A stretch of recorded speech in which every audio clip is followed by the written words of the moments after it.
Welcome to the recap of week 1 of ECS, EU and NA here in Santa Monica. We're going to start with Europe. So FaZe didn't have the best of times. They went 3-3 at the beginning and Astralis went 4-0, including some wins against FaZe, some really competitive matches. Yeah, indeed. It looked like FaZe coming into it were supposed to win those matches, but Astralis seemed to be very confident, and they also had a roster change, and there's a big question of will Magis fit into the roles that Astralis needed, because he has always been explosive, but more passive, and people thought, well, maybe Config would be a better fit. But 2 wins versus FaZe puts him in a really strong position in ECS, as well as I think gives himself a lot of confidence moving forward versus any other team.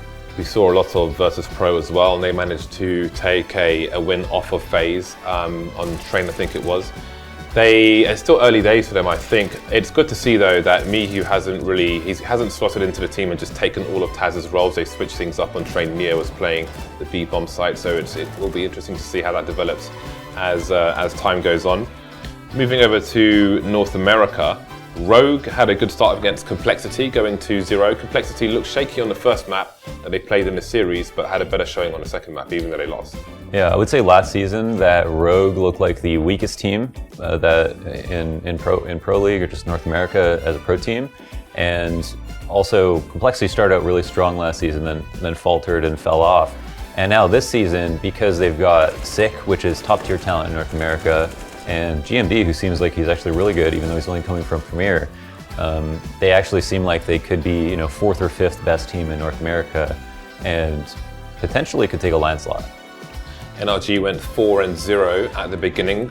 We've known that the players have been looking like a really strong lineup, but they've had the results to prove it as well, pushing Liquid to a 2-2 scoreline for the time being. So NRG, top of the leaderboard, still early days. What did you think of NRG's performance? I think they have a very special player in Cirque. We saw how well they used him, and also how competent he looked versus top tier talent. And like Daze pointed out, how he was taking his op role on CT side and then playing every spot to perfection, falling back when he needed to.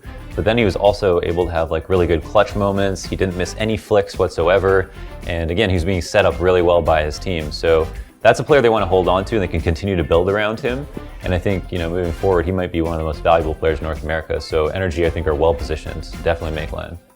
There's a lot more Counter-Strike to come. This is only week 1 of ECS, so make sure you're subscribed to the channel, get alerts as to when we're live, and you can see more live Counter-Strike here on FACEIT.